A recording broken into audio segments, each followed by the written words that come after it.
Sveiki visi gimę po Skorpiono ženklu. Pasižiūrėkime periodą nuo kovo 10 iki kovo 16 dienos, kas jūsų laukia.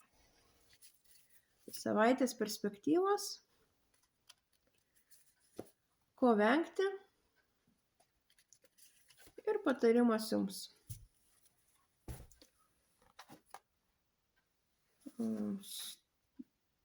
Taip, šią savaitę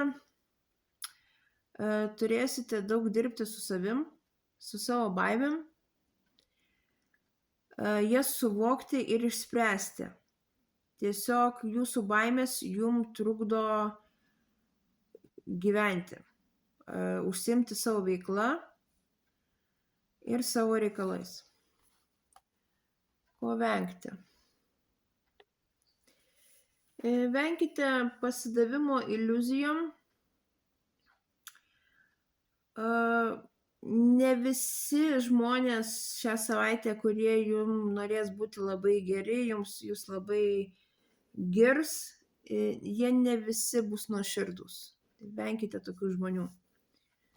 Ir patarimas jums, bendraukit, judėkit, jeigu bus proga kažkur tai išvažiuoti į užsienį, kad ir trumpai kelioniai, važiuokite. Gali turėti šiaip nemažai reikalų su užsieniečiais, ar darbo reikalų, ar šiaip bendravimas, ar per tą patį internetą. Neatsisakykite pasiūlymų, kuriuos šią savaitę galit gauti.